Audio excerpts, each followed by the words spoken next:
Good morning. It is April the 13th, 2020. It's 9 o'clock in the morning, and the Kerr County Commissioners Court is now in session. If you would, please stand for the prayer and the pledge, which will be given by Commissioner Ballou. Lord, we're grateful for the promise of the resurrection, the hope of glory that we just celebrated yesterday in the death and resurrection of Jesus Christ. We thank you for the rain and for the renewal of life in the spring around us. We ask that you'd help those who are fearful now, and that you would help us all to follow what you told Joshua, to be of good courage and be unafraid. We're grateful. We ask that you'd lead this meeting today, that you would rule and overrule in our affairs. In the name of our Lord Jesus. Amen. Amen. I pledge allegiance to the flag of the United States of America and to the republic for which it stands, one nation, under God, indivisible, with liberty and justice for all. Be seated. For those of you that are watching this on YouTube, we are trying to exercise social distancing here at the court. We generally have a rule, a policy here in the courtroom that we ask you to turn your cell phones off. I'm going to not hold anybody to that today. We have our county attorney here on speaker on her phone, and so if the phones do go off, I would ask that you step out in the hall. Just so that the public knows, other than the five of us, and you can see how we're spaced, down to my left, your right, is Commissioner Letts, Precinct 3, and over here, and he is, I tease and call him my designated survivor, but he's the one that's next in command if I get sick. And then over here to my right, your left, is Commissioner Moser, who is Precinct 2. So we are all appropriately spaced.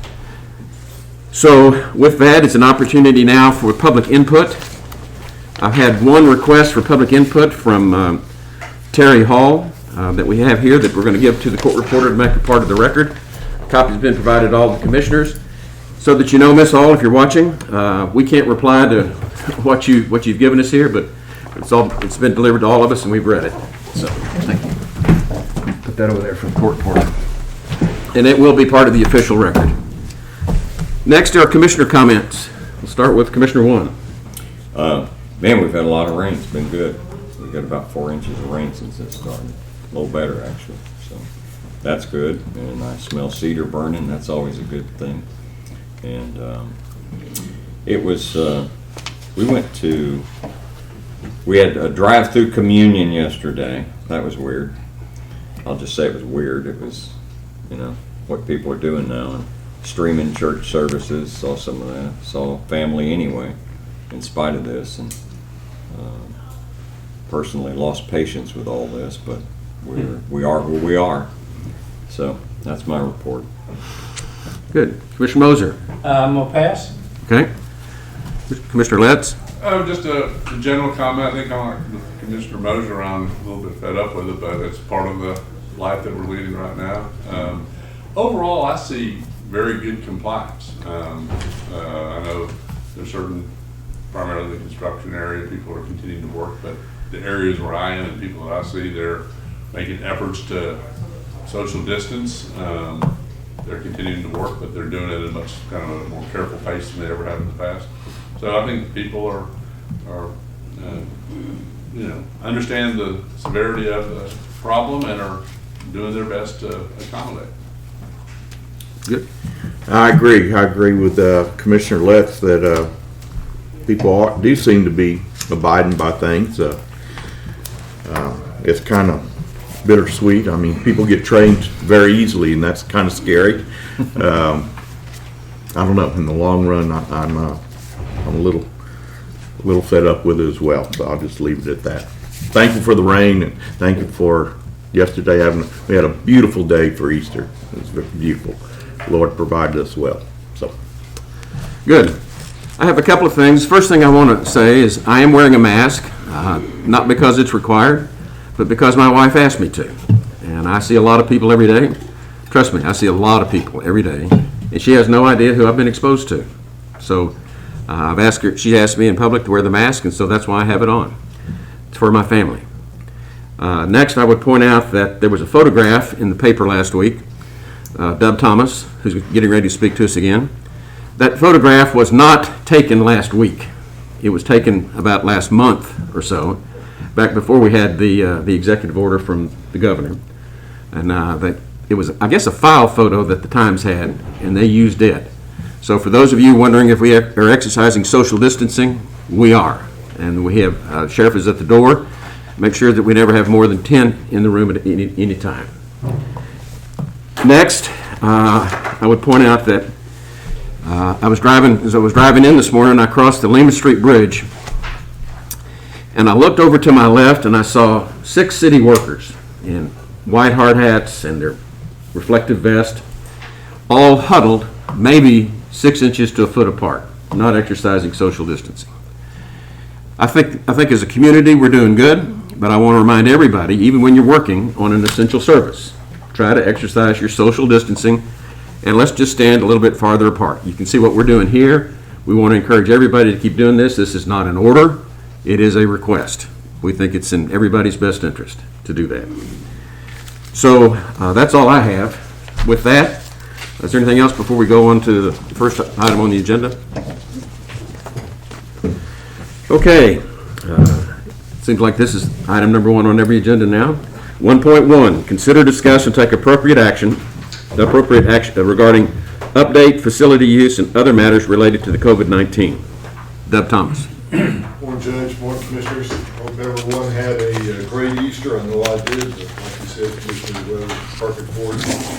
A little breezy, but it was still a nice day. I'm here to give another update. This is week 5, the situation report for our COVID-19, Kerr County COVID-19 response. The EOC activation level, Kerr County, Kerrville, City of Ingram Emergency Operations Center is still operating at an increased readiness level, and they're fully activated with the exception that we're working remotely. We're trying to honor the social distancing and stay as spread out as much as possible. And we're still operating at phase 3 of the pandemic plan. The call center continues to be open for citizens needing information. The current situation, COVID-19 continues to spread exponentially according to the CDC and Department of State Health Services. Community spread is active in Texas, and some of the figures from the Department of State Health Services are listed below. It's kind of a breakup of the demographics for the COVID-19. 35% of COVID-19 infections are locally acquired, and these demographics changed from last week because the numbers have changed as far as the testing and stuff goes. 15% of COVID-19 infections from travel outside their county. 20% were acquired from travel outside the state of Texas. 18% acquired from close contact. 10% acquired from travel outside the United States, and 2% are unknown.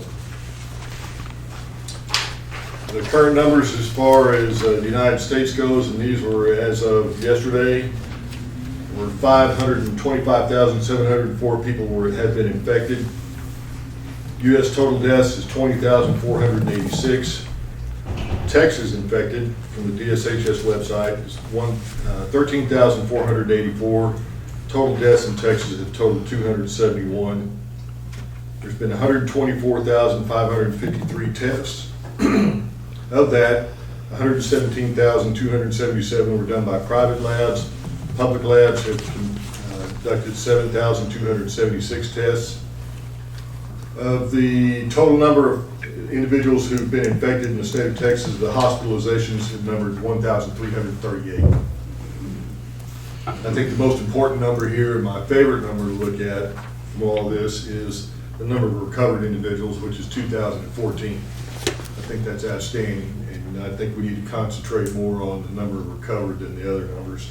Now, Dov, you had requested that they list this. Oh yeah, I've been sending them an email all the time, and even talking to our Region 8 representatives to start putting out some positive numbers. Exactly. Something we can have some little hope on, some bright light for us to look at rather than Doom and gloom. Yes, Well, it's not just that, it also tells you where you're at. You get your better bearings of where you're standing now. In our surrounding counties, Kendall County has 11 Medina's had 13 with 1 fatality. I think that's up to 3. Is it up to 3? Yeah. Judge Shuhart said 3 fatalities in Medina County.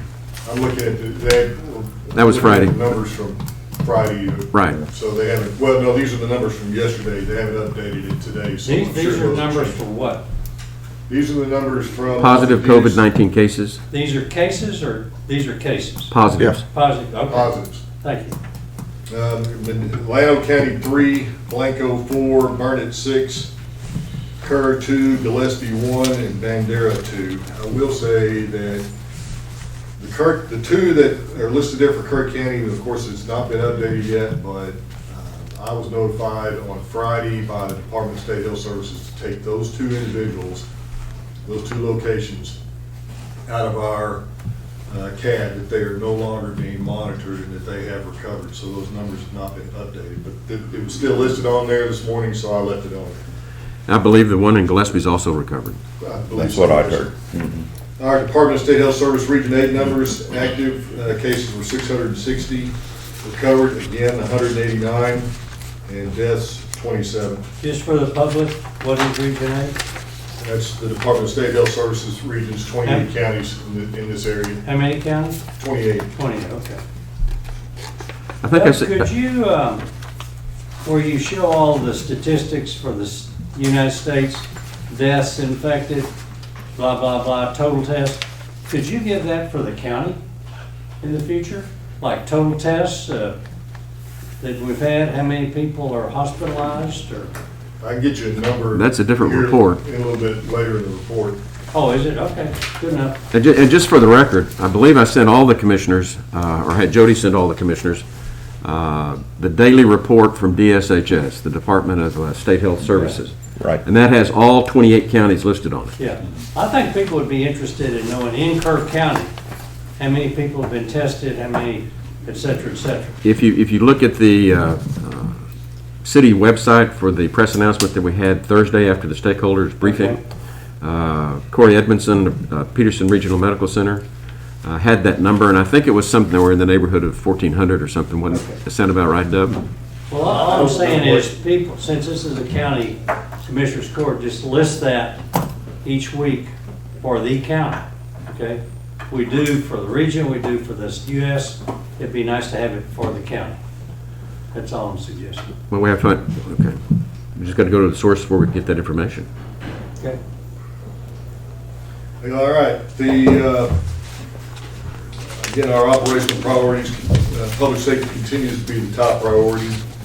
And we're going to continue to provide, this is the EOC, provide timely, accurate information to the public concerning the spread of the virus and ways to avoid becoming infected.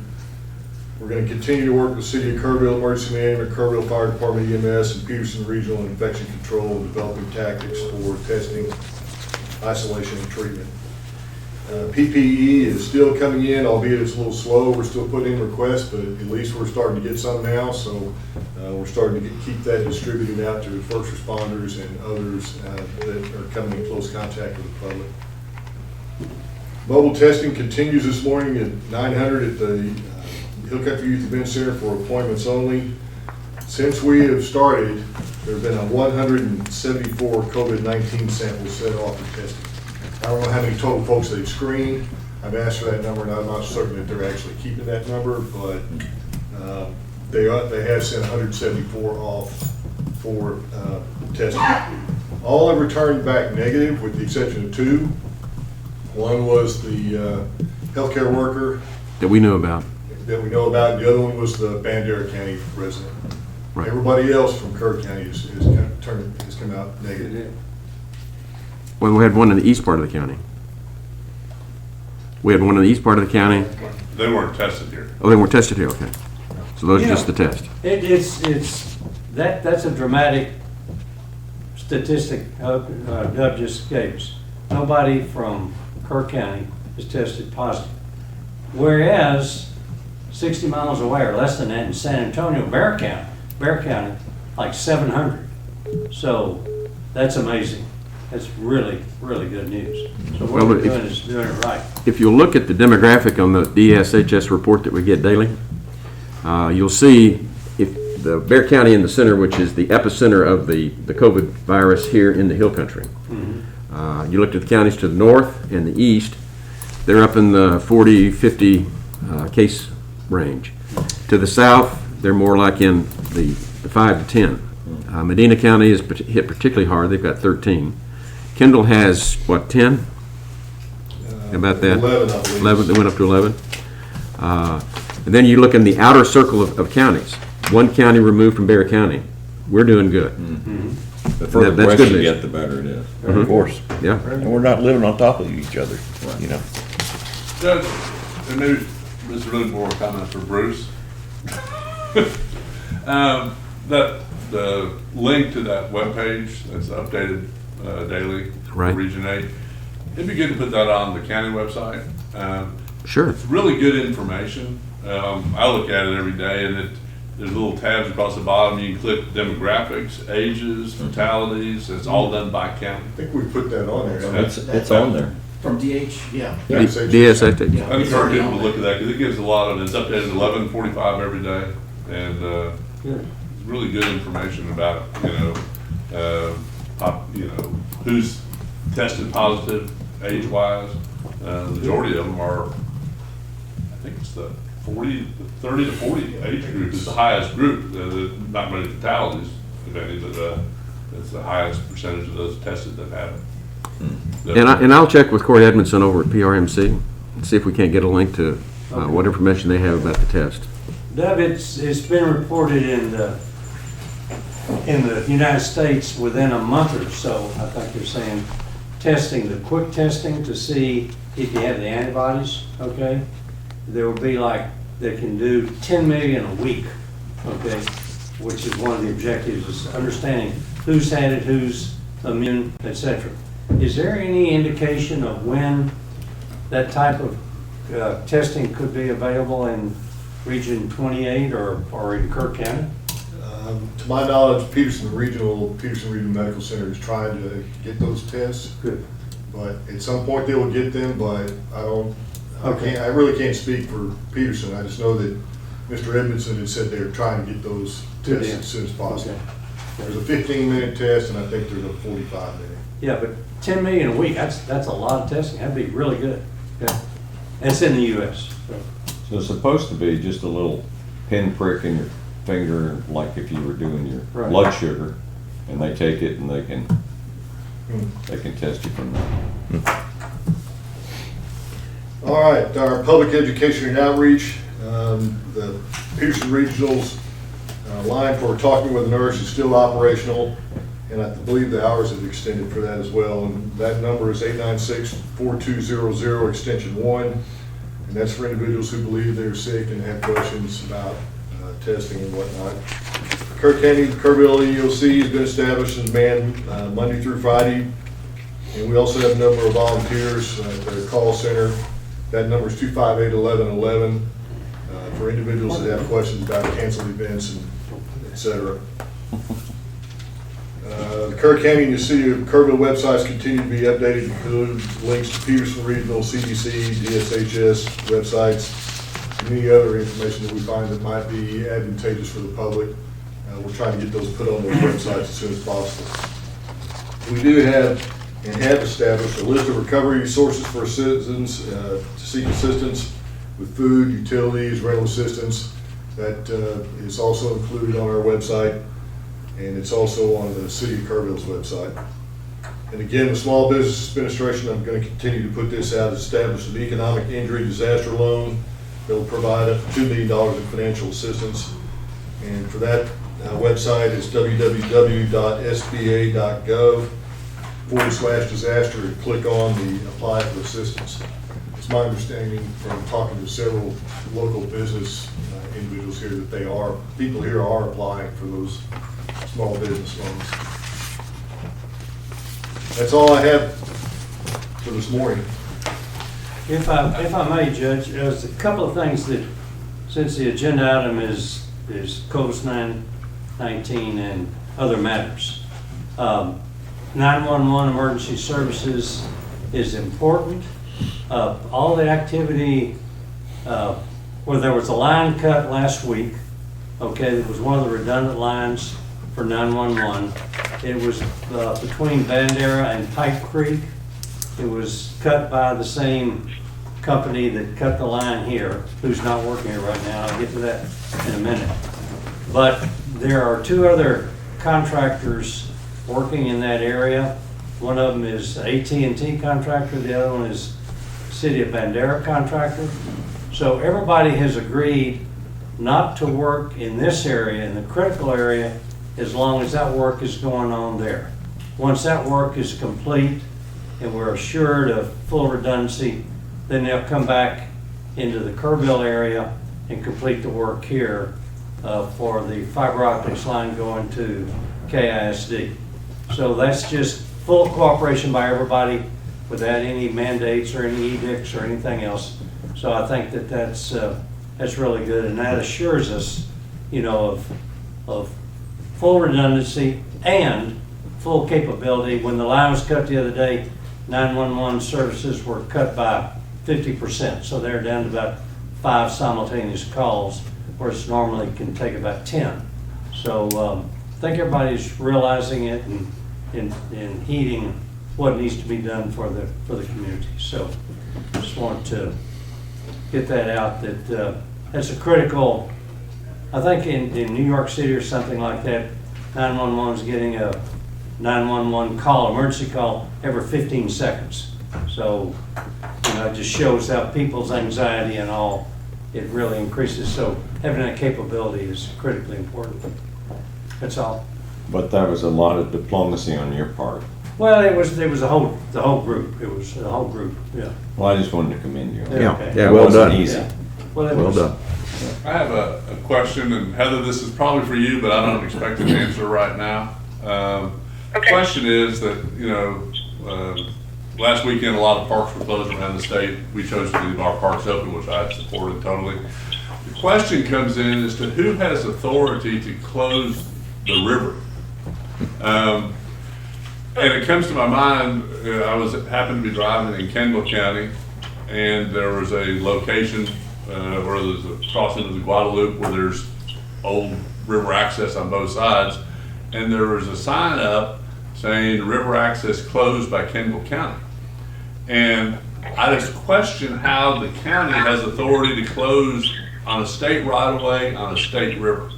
And I think it's something good to know for the future, because if this does prolong, we have numerous places, some of them on state highways, some of them on county roads, where there is river access. And I think that, you know, it would be something that we need to figure out who has that authority. Good point. Okay, that's a good question. I'll see what I can find.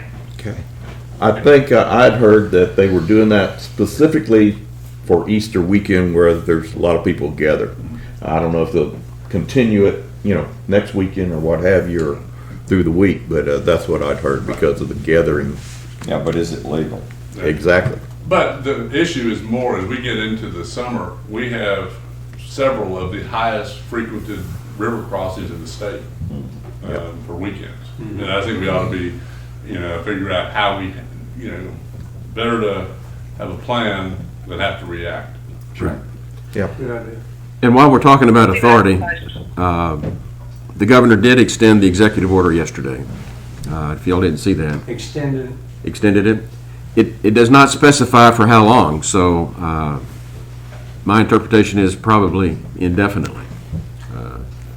He followed your lead. Well, I don't know. My wife read it. She says, I don't know how long it's extended. She handed it to me, and I said, oh, I can read that order. And I read it, and I read it again, and it doesn't say. Kind of like his last order, there were some confusing parts to it. Oh, really? But the public needs to know that the executive order is extended, and for all practical purposes, it looks like it's indefinitely. I think he just wanted to get past the April deadline that he had in there, but I'm not sure. Okay, anything else, Doug? That's it. Okay. One request, and I'll be part of this with you. If we could, next week when we have our special commissioners court meeting, let's see if we can't get more information to answer how they're doing these tests and how we can, places where we can find out the number of tests that are being done. We'll check with Corey Edmondson, and something to bring up over at the EOC, our Emergency Operations Center. I think the public would like to know that, and I think we can gather that information. I've asked before for total number of screenings and total number of tests set off. And we'll see if we can't get them to start with the And the last thing that I would share is Judge Krause in Comal County has predicted that they're probably 2 weeks out from the peak. So And what's he basing that on? Models. models, increased hospitalizations. And their numbers have grown slowly, but they have grown. So, okay, thank you very much, Deb. Sir, thank you all. Thank you. Next item on the agenda is the one that I put on each week now, which is to consider, discuss, and take appropriate action regarding the local state of disaster due to public health and economic emergency proclamation that I signed on March the 24th, 2020, and extended until terminated by order of the Kerr County Commissioners Court on March 30, 2020. And so I put that on the agenda so we can talk about it, leave it in place, or terminate it. Aren't we in the same position? The governor in the interim has updated his last executive order, so that Sure. renews, or extends it. I think we just piggyback Exactly. on his. Yeah. Without doubt. His supersedes everything else. One thing we've done as a court is have one of the commissioners here every day from 2-hour segments. And I guess the question is, do we want to continue that? I think the first couple of weeks it was very useful. A lot of people in the court had questions. It's been kind of quiet here lately, so that's a question do we want to continue that policy? It has been slow. Personally, I don't mind. I think it's good to be seen here. And, from time to time, there are people that need to visit with somebody, whether it be employees here or what have you. So personally, I don't mind myself being up here. Well, I'm up here quite a bit, and so that the public knows, the way we social distance in my office is I sit at my desk, and whoever's talking to me sits on the far chair back on the other side of the round table. So we maintain a safe distance in there so we can communicate. And if we're in commissioners' offices, there's no way to do it, so we don't meet in our offices. That's right. Right. Hint. We don't even stand in the doorway. Well, Friday got really quiet. I think I could have heard a cricket outside the building. It was so quiet inside the building, so. So from that, let's sound like we will continue with our schedule of somebody being here at all times. Okay? I think it's good to have people here, but having a set schedule, in my case, is difficult sometimes Sure. because I'm trying to run kids' places still and do things. But I think it is important for, come in like we have been and to have somebody here. And I think it's pretty rare that I've been here that there hasn't been anybody here. Well, that's the question. Do we have a set schedule? So the question is, do we keep that set schedule? That's the question. In a rough way, maybe. But I mean, that's what I'd say because that's not feasible in my mind for me sometimes to be here at that schedule. Good enough. I wanted to let y'all know that the regular Thursday briefings that we have with the stakeholders, and we've been having press announcements afterwards. Next week will be done remotely. This coming Thursday, not next week, this Thursday. So it will be a Zoom or the Zoom equivalent that the city has to get everybody set up so you'll be able to see it. And if y'all I don't know how many of y'all have experienced Zoom. I know I'm an old dog, but I've learned that new trick and it works. I've been conducting my hearings through Zoom, participating in Zoom conferences. It would be my goal to try to set up a Zoom Commissioners Court meeting so that we could practice it like next week. Try to do that. We can be in our offices, but just do it on Zoom. Work with Bruce to get it up on the monitors in here. Have a public meeting, but just do it by Zoom, just to practice it, so that if we get to that point, we'll be able to do it. And I think that's good. I mentioned this to the judge last Monday when I opted to stay, not come into the courthouse. very difficult on a conference call to participate in Sure. this format here. I think it's one of those things that if we're all on Zoom and it seems like it's a better format, then it works. But to try to have it be remote on a phone call Yeah. is difficult. Were you able to keep up with the conversation? I could hear it, but it was trying to get a word in. It was impossible. Oh, I won't say impossible. It was difficult, and it just was not nearly as productive from me being a commissioner standpoint. I don't, it's just being aware of what's going on and following. You listen to it, and you can hear it, but you're not engaged as much. It's difficult to be as engaged as I. Zoom works well that way though. Yeah. You can And one of the other things I like about Zoom is people can raise their hands so whoever's hosting the meeting will know to call on them. So I thought next week maybe we'll try to do a little trial run just to see how we do with it. And try to have a public meeting to still have public access so that the courtroom here would be open and if people want to come, we'll have a phone out here on the desk that they can participate. Okay. Just try to be prepared. And with that, I would remind everybody that as much as we would like for it to be, it is not business as usual. We still have to be vigilant. We've got to get past this peak. I don't know when it's coming. We've done very well so far, but this is not business as usual. So, anything else on the state of disaster? Okay, let's go to item 1.3. Consider, discuss, and take appropriate action to approve a variance for replatting on Elm Pass in Center Point. Mr. Gentry. Good morning, sir. This is Eric Ashley. Eric Ashley. Baxter Gentry, the owner of the property in question, is sick, and so I think it's good that he didn't come. I know I think it's very good he didn't come. extraordinary times. Business must go on, though. I mean, can't just everybody go bankrupt or everybody quit doing business, and I appreciate y'all continuing to do business. I did not come prepared to speak on behalf of a variance for Baxter, but I'll try to lay out his case. He's desperate to sell this property. He has a contract, and he discovered, I don't know what it was, a couple of years ago, he had built his cabin on the property line, and apparently the county had told him he had to replat.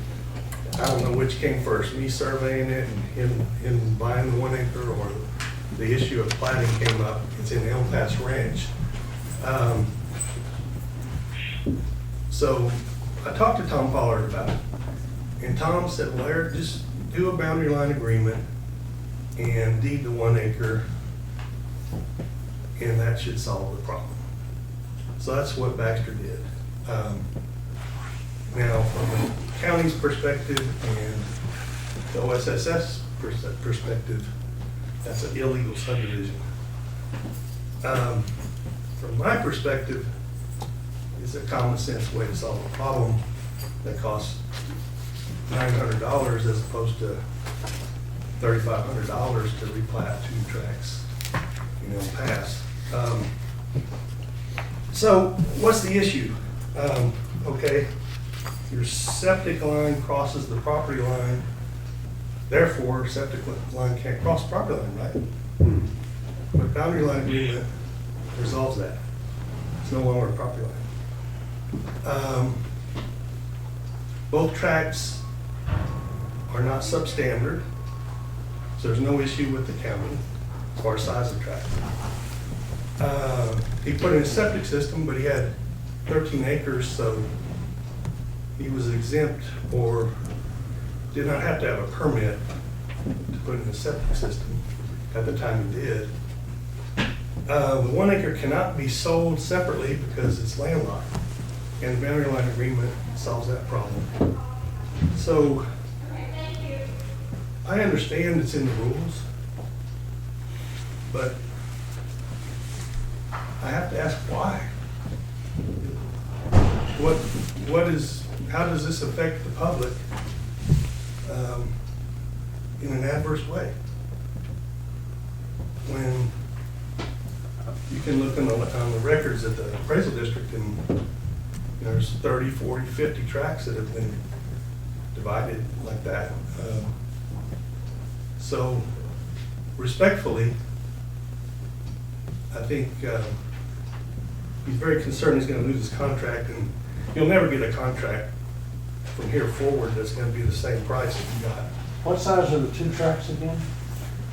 I don't have the plat in front of me. Ballpark. I think his is going to be about 13 or 14 acres. And the other track's going to be about, I believe, 8. Okay. Eric, are these in a platted subdivision? Yes, sir.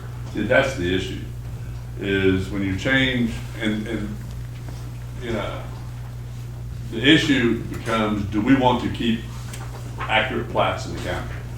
Because if we allow anyone to change a lot line for any reason and not change the plat, then we might as well forget platting. Because, I mean, you can take it, you know, people will, and not Mr. Gentry, I understand his situation is kind of unique, but then you can just go in there and say, okay, I'm platting a 1 acre lot of 100 acres, and then go in there and carve it up and not have to file a replat because, hey, we did it here, we're being arbitrary, and once we do something arbitrary, it's, you know, and I'm going to an extreme, but that's the reason we haven't ever given a variance here. Because once you start giving a variance in a existing subdivision, then all of a sudden you don't have accurate subdivision plat records. If it was not in a platted subdivision, he could absolutely do it by the way Tom Pollard did it, just by doing a cross conveyance, because that's exempt from platting. And I don't want to argue the subdivision ordinance. Right. We'll talk about that later. Yeah, but that's the reason, and whether we want to give a variance, that's another issue, you know, we have not. in the But we've past. never granted a variance to date, that you know of? Not that I'm aware of. Okay. Not, No, we've had these kind of issues, that typically it's family, it stays in the family kind of thing. if it's a family partition, that's exempt. Family Well, partition. once it's in a platted subdivision, it's not exempt. From the. Once it's in none of those exemptions that, such as a family partition, apply once it's in a family or a platted subdivision.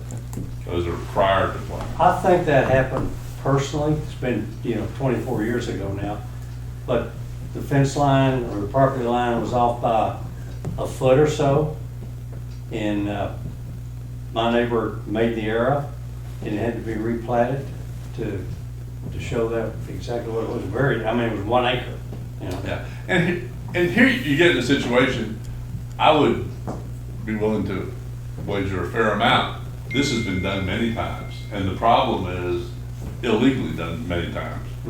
The problem comes up is that when it's caught, usually it's through our subdivision or through our OSSF, when they come to get a permit, they realize that there's a problem. And it's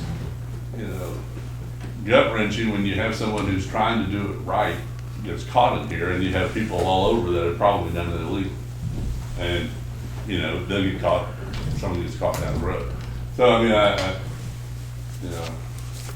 I commend Mr. Gentry for at least coming and asking, whereas I think that a lot of people wouldn't do that. Well, this is kind of what you just brought up is sort of like there's always got to be the last ones in the gate. So that's really where we're at, I think. We're trying to get it right from this point forward and not keep building on the mistakes of the past. And what we're talking about here really sounds like about $2,600 extra dollars for him. Yes, sir. Which he couldn't afford at the time, but now now that he's in this situation, what choice does he have?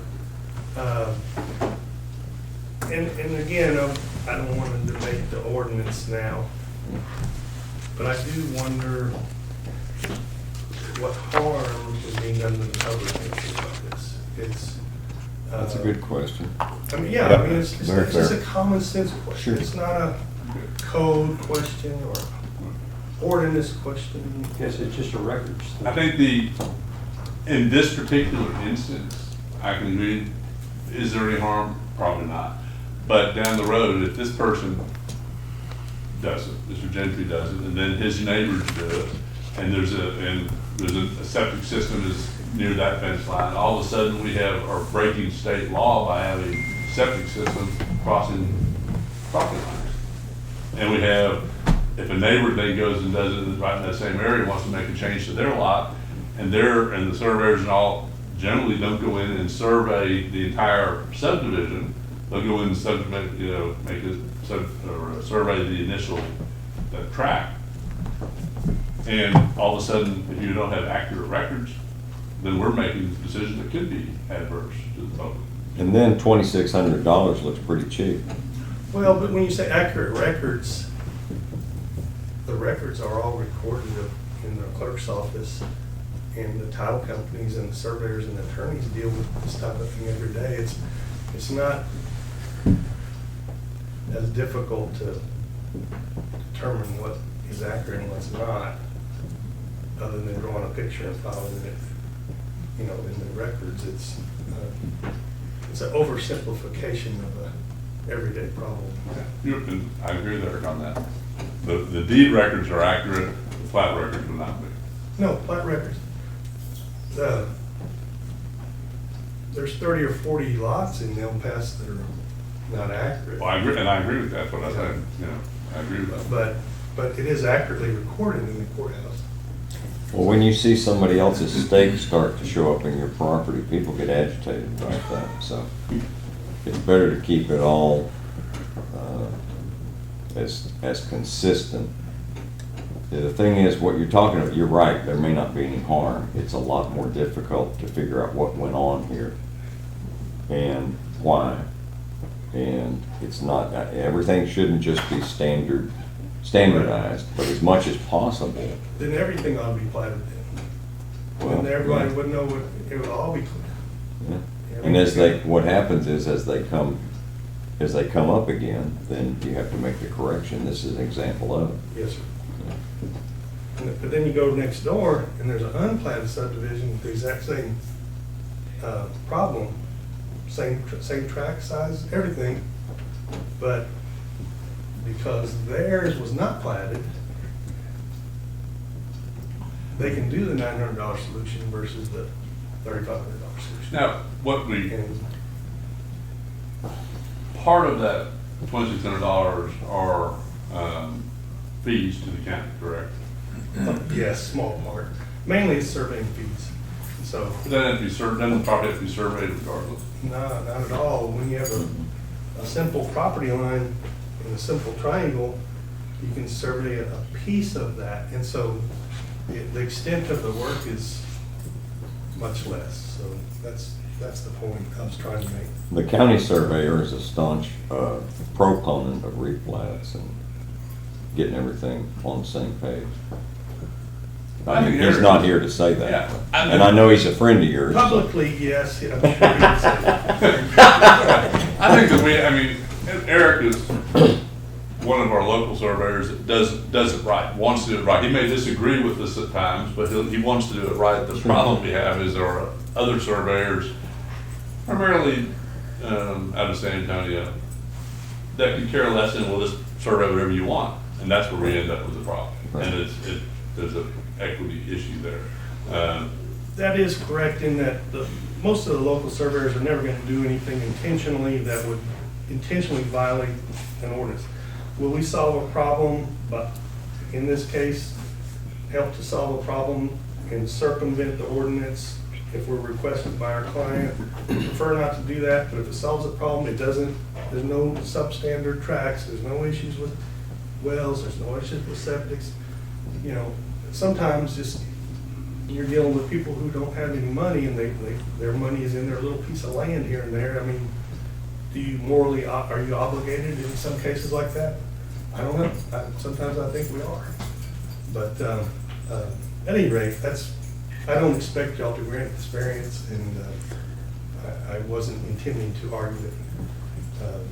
But I thank you for your time. For a good Thank you. discussion. Thanks, Eric. Is there anything else on this agenda item?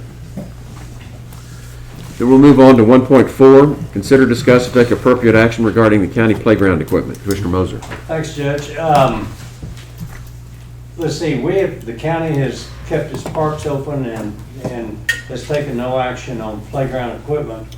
Let me separate those two variables, if I may. The county parks, and particularly Flat Rock Park, is like a river trail. It's probably 2 miles of trails within the park, and it's, you know, it's a way for people to exercise. And I think in today's environment, it's critically important for people to do physical and mental relief by going and being outdoors. So we've kept the park open. I hope we keep that park open. I know the city has taken some other actions. The governor has closed state parks. But I look at Flat Rock Park and the dog park as sort of trails. I was out there yesterday afternoon. People were separated. There was nobody on the playground equipment. I think playground equipment is a different part of the park that we probably ought to look at and take the action to probably close off the playground equipment, because there is close proximity. Kids are up against one another. There could be multiple families at the playground equipment. Yesterday there was nobody on the playground equipment. It just probably because of the wind and all. But so with that, I would make a motion that or move that we, for right now, consistent with the emergency declaration, that we close the playground equipment at Flat Rock Park and Lions Park and Center Point, and do it with temporary barriers around the equipment itself, like I believe the city has done. I second that. I agree. The motion's been made by Commissioner Moser, seconded by Commissioner Harris, to close the playgrounds at the county parks. Any further discussion? Playground equipment. Playground equipment. Just to further back up what Tom said, I drove through there Friday about midday, and I mean, everybody's going about it the right way. And I heard from another employee earlier, they were there this weekend, same thing. People were spread out, no gatherings, nobody on the play equipment. But for safety reasons, I can see blocking off the, taping it off, whatever we need to do on the playground equipment. Okay. Those in favor, raise your hand. Those opposed? No. Motion passes 4-1.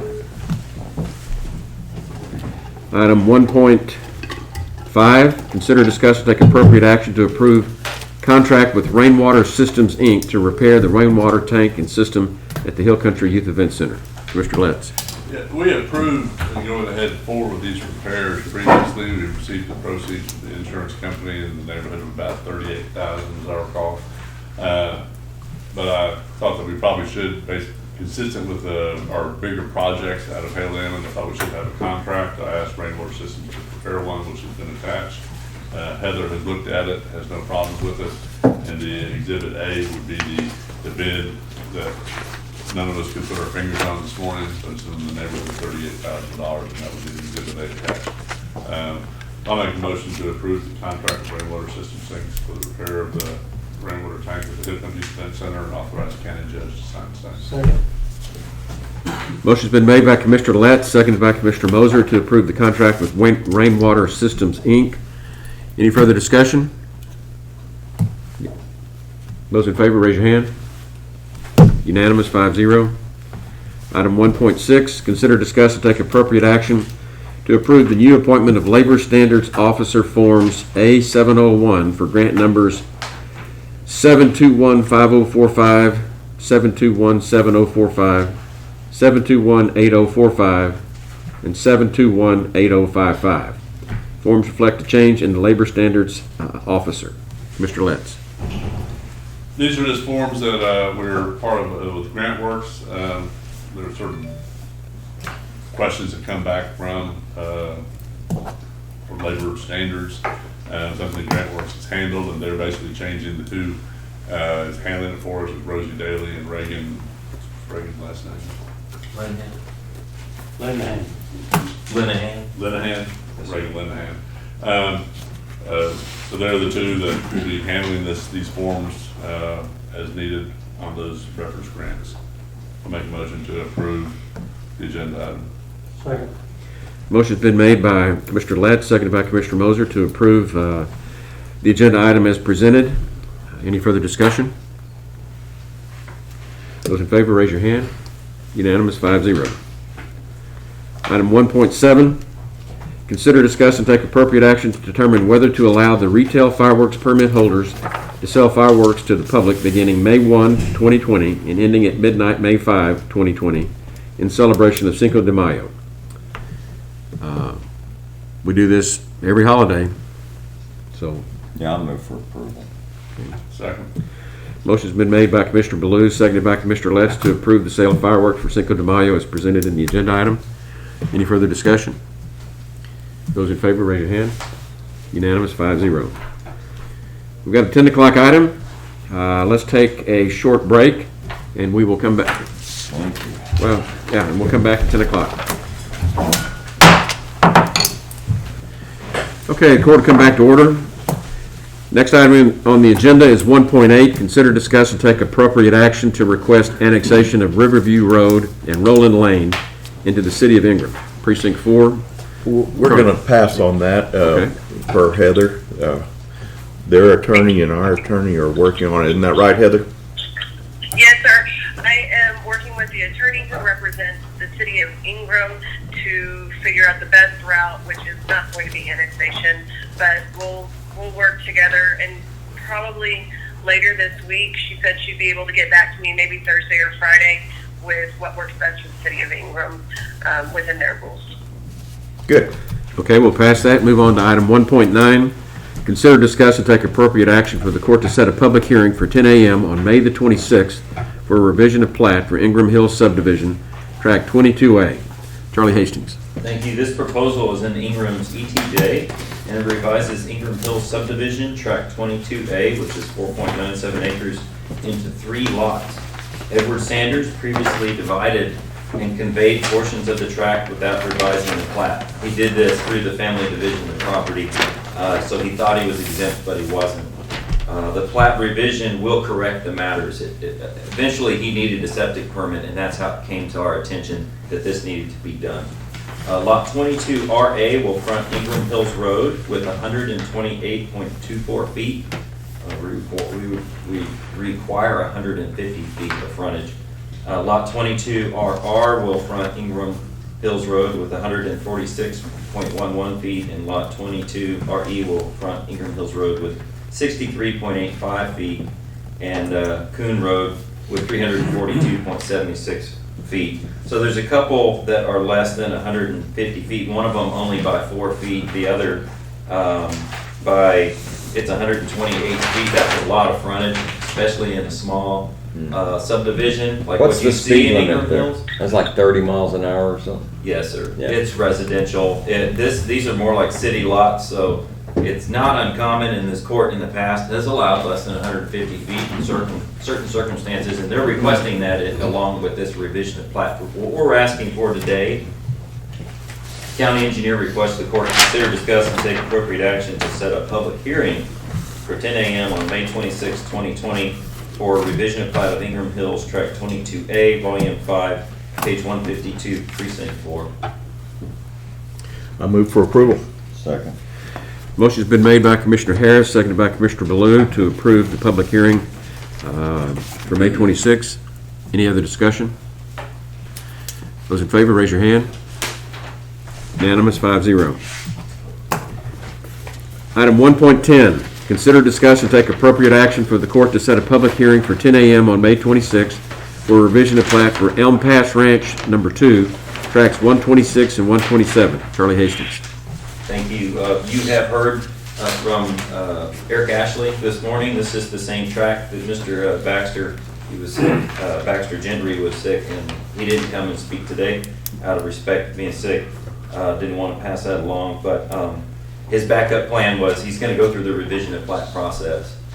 This proposal revises the property line between tract 126, which is 13.24 acres, and tract 127, which is 9.59 acres.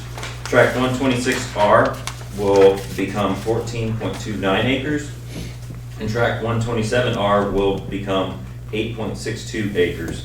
Property access and road frontage will not change.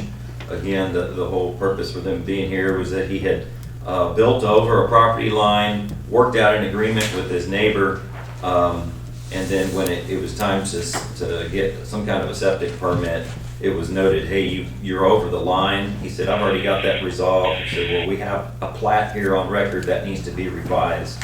So county engineer requests the court set a public hearing for 10 a.m. on May 26, 2020 for revision of plat for Elm Pass Ranch number 2, tracks 126 through 127, volume 3, page 100, precinct 2. Move for approval. Second. Motion's been made by Commissioner Moser, seconded by Commissioner Ballou, to set a public hearing for May 26 for Elm Pass Ranch number 2. I do have just a comment, going back kind of to the earlier discussion a little bit. A lot of times in deeds, the ones that I see, when there are in the subdivision, it'll refer to the lot number and not a legal description. So if this was not done in a future sale, they would say lot 127. Well, 127 has been changed. So if you don't get the plat's accurate, you do potentially cause problems down the road. That's pretty significant. Good point. Those in favor, raise your hand. Unanimous, 5-0. Item 1.11, consider, discuss, and take appropriate action for the court to approve a concept plan for 6.576 acres on Church Street in Center Point, Precinct 1. Charlie Hastings. This proposed subdivision would... Is that Precinct 1 or Precinct 2? It's in Center Point. Yeah, that's what I thought. It should be precinct 2. Apologize. Okay. But if I took that over, I could get that liquor thing handled, I think. We need help. I think we got a new leader. This subdivision proposes 3 lots on Church Street within the high-density development area of Center Point. The property owner is requesting the court allow lots to have less than 150 feet, but more than 100 of road frontage. Section 7.04, access to roads of the Kerr County subdivision rules and regulations requires 150 lot frontage. It also states that minimum lot frontage distances may be reviewed by the Commissioner's Court and lesser distances may be approved based on lot density, topography, and other mitigating factors recommended by the county subdivision administrator. Subdivisions within a high-density development area and where the above minimum lot frontage distances are not practical will be considered on a case-by-case basis. So here we are. This is the perfect opportunity to look at this and consider it. The smallest lot that they're proposing is 1.2 acres, and the smallest that's allowed is 1 acre. They will be on a public water system off of Texas. They're also going to be on public sewer. This is in the Center Point Sewer Project, and we've got taps set out there, and we may need to cut another tap in as part of Phase 2, but that's fine. At the time, when we talked with the owner of this, they weren't sure that they were going to be cutting it up, but they came to us a couple months ago. We met with Commissioner Moser, had just a concept plan meeting. We said, you know, because these lot sizes are smaller, not the lot sizes, but the frontage is less, we really need to get the court to approve the concept before moving forward. She didn't want to spend money unnecessarily on plating if it's not going to be approved, but county engineer requested the court accept this concept plan for the 6.576 acres on Church Street in Center Point, Precinct 2, as presented. We recommend that you do allow that lesser road frontage. Second. Motion's been made by Commissioner Moser, seconded by Commissioner Letts to approve the concept plan for the lots on Church Street and Center Point. Any further discussion? Just a quick comment. This is exactly what we thought and we're hoping would happen with the sewer system, that we can get a little bit higher density done properly in this area. which will increase the tax base, which will also increase the debt repayment. Good. Those in favor, raise your hand. Unanimous, 5-0. Item 1.12 is a public hearing regarding the installation of 2 stop signs at the intersection of Red Oak Lane West and Sherwood Lane West in Greenwood Forest. This is a public meeting, so I'm calling the public meeting to order. Is anyone here that wants to speak at the public meeting? There being no one, then we will adjourn. We'll go to item 1.13. Consider, discuss, and take appropriate action for the Commissioners Court final approval regarding the installation of 2 stop signs at the intersection of Red Oak Lane West and Sherwood Lane West in Greenwood Forest. Kelly Hope. Paula Risley made a request to the Road and Bridge Office on February 12th, 2020 for the installation of 2 stop signs at the intersection of Red Oak Lane West and Sherwood Lane West. The county engineer looked at this location and recommends the installation of 2 stop signs at this location. The public hearing was just held regarding this request.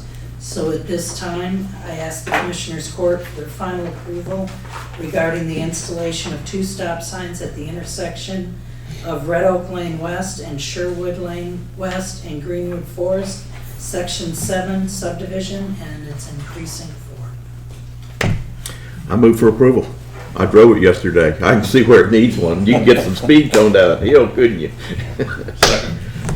Motion's been made by Commissioner Harris, seconded by Commissioner Letts to approve the stop signs in Greenwood Forest. Any other discussion? Those in favor, raise your hand.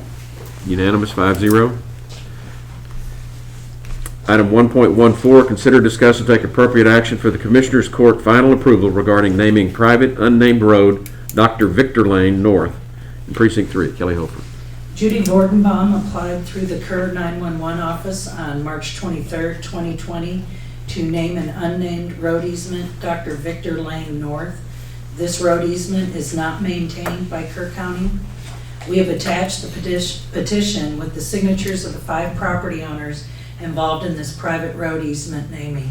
The owners listed are Judy Vordenbaum, Barbara Heinen, Benny Hughes, J. Hardin Perry II, Jennifer Sandua Trust, and Stuart Barron Trust. At this time, I ask the Commissioners Court for their final approval regarding the private road name of Dr. Victor Lane North based on the signatures of the 5 property owners listed in the attached signed petition, and this is in Precinct 3. I'll move for approval. Second. Motion's been made by Commissioner Letts, seconded by Commissioner Ballou to approve the naming of the unnamed road Dr. Victor Lane North. Any further discussion? I will make a quick comment on this. Normally, we require, and here we have as well, require all property owners to agree to a name. We've had some problems in the past. And when you look at the plat, it's very strange ownership. There's a line that goes all the way down towards the interstate where the ownership of that road belongs to not the adjoining property owners. I mean, all the adjoining property owners don't have access to that. It's not a public easement. He actually owns a strip of land that has a road going through it. So all of the property owners that can currently use this road have agreed to it. A little bit of an odd situation. I kind of round and round about this for about a month or longer, making sure we understood what they were doing. But we're comfortable with it. Okay, any other discussion? Those in favor, raise your hand. 5-0, unanimous. Thank you. Thank you. Now we go to the approval docket. 2.1, pay bills.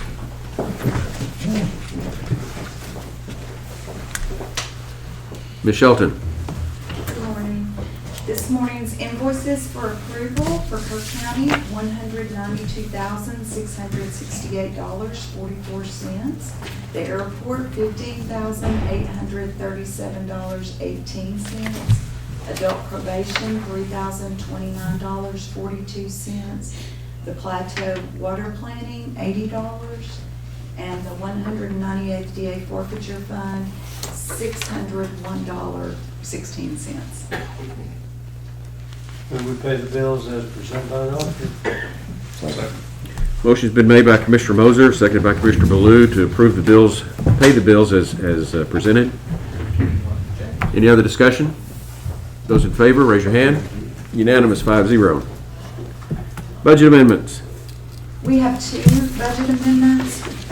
One is to move money from the court-appointed civil attorneys to interpreters for about closer to $12,375. Let's just get it exactly. And then the other one is to move from contingency to professional services in the general fund, and that's $40,000.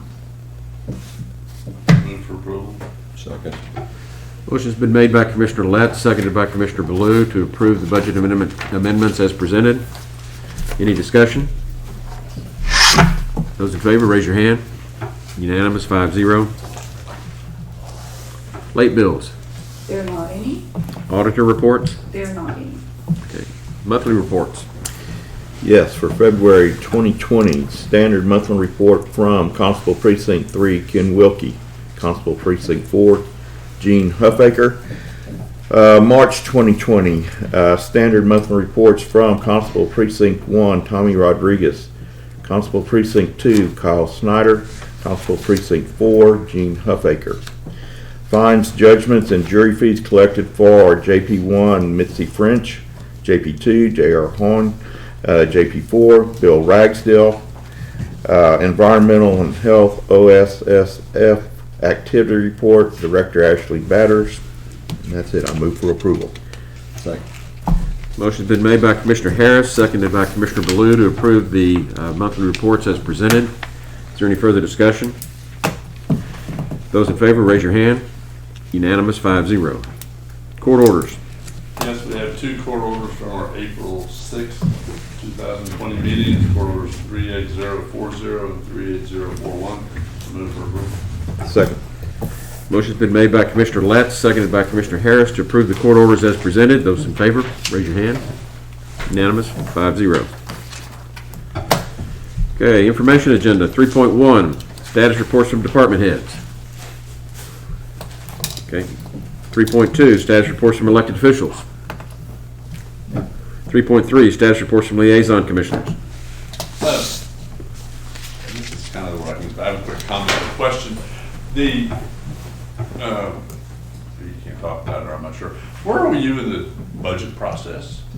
I mean, with all this going on, is it going as smooth as can be expected, which is curiosity, and kind of an update as to where we are in the, do you have an idea as to how this, the whole shutdown has affected our budget, current budget? And that, yeah, it's not really an agenda item, so maybe we can talk about it next time. Well, I think what we need to do is probably get a report from the auditor as to how it's affected us thus far. Where we are in the budget process is I'm working with the auditor. I haven't been as diligent about it recently, but we were meeting brown bag lunch every Tuesday. Kind of got thrown off schedule. I'm working on having a draft of my proposed budget to everybody by the end of April. So that's the current schedule, so Okay. we're still working. Right. Yeah. We're staying on that schedule. And Yeah, then, okay. then we get input from the departments and electeds on in May, and then we would start. We're on track. Okay, good. So I thought we had skipped a couple of the tentative meetings. No? Are No, we're good? Okay. I think we're still good. Other workshops we, But I will get together with Tanya. Okay, it was the and workshops that we put on. I'll get together with Tanya, and we'll get a presentation on how this has affected us thus far. That's the current budget. Right. The new budget, we got the schedule sticking with it right now. Yeah. Good deal. And one of the things I'm looking at is to try to present as close to a balanced budget as possible. Sure. And people won't be happy with what's in it, but I'll have it separated out as what are essential functions of the county that we have to do, and what are the things that we can choose to do. And we'll be able to present that so we can make the choices that we're going to make. Well, I have something that pertains to IT and the tax assessor.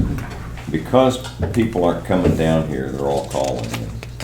I say they're all calling in.